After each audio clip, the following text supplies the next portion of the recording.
ಹೇಳಿದ್ದಲ್ಲಯ್ಯ,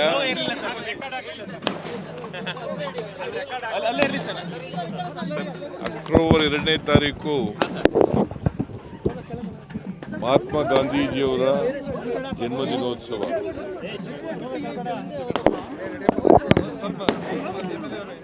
ಪ್ರತಿ ವರ್ಷ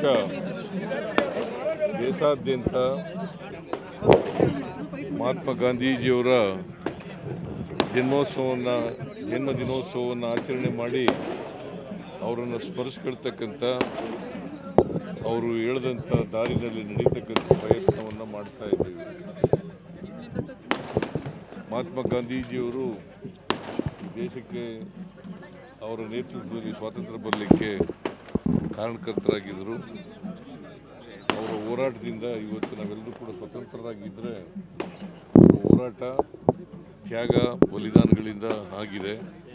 ಅದಕ್ಕೋಸ್ಕರ ಅವರನ್ನು ಸ್ಮರಿಸ್ಕೊಂಡು ಅವರು ದಾರಿನಲ್ಲಿ ನಡೀತಕ್ಕಂಥ, ಅವರು ಹಾಕ್ಕೊಟ್ಟಂಥ ಮಾರ್ಗದರ್ಶನದಲ್ಲಿ ನಡೀತಕ್ಕಂಥ ಶಕ್ತಿ ಕೊಡಲಿ ಅಂತೇಳಿ ಪ್ರಾರ್ಥನೆ ಮಾಡ್ತೀನಿ.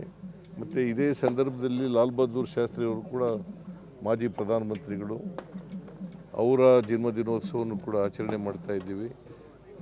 ಅವರ ಆತ್ಮಕ್ಕೂ ಕೂಡ ಶಾಂತಿ ದೊರಕಲಿ. ಮತ್ತು ಅವರು ಮಾರ್ಗದರ್ಶನದಲ್ಲಿ ಅತ್ಯಂತ ಪ್ರಾಮಾಣಿಕವಾದಂಥ ವ್ಯಕ್ತಿ, ಅದರಿಂದ ಅವರ ಮಾರ್ಗದರ್ಶನದಲ್ಲಿ ನಡೀತಕ್ಕಂಥ ಶಕ್ತಿ ಕೊಡಲಿ ಅಂತೇಳಿ ಪ್ರಾರ್ಥನೆ ಮಾಡ್ತೀನಿ. ಮತ್ತು ಇವತ್ತು ಕಾಕ್ತಾಳೀಯ ಅಂತ ಅಕ್ಟೋಬರ್ 2ನೇ ತಾರೀಕೆ ದಸರಾ ಮಹೋತ್ಸವ ಬಂದಿದೆ, ವಿಜಯದಶಮಿ ದಿನ. ಅದರಿಂದ ಎಲ್ಲ ರಾಜ್ಯದ ನಾಡಿನ ಎಲ್ಲ ಜನರಿಗೆ ವಿಜಯದಶಮಿ ಮಹೋತ್ಸವದ ಶುಭಾಶಯಗಳನ್ನು ಕೋರಲಿಕ್ಕೆ ಬಯಸ್ತೀನಿ. ರಾಹುಲ್ ಗಾಂಧಿ ಎದೆಗೆ ಗುಂಡೊಡಿತೀವಿ ಅಂತಾರಲ್ಲ ಸರ್, ಗಾಂಧಿ ನಾಡಲ್ಲಿ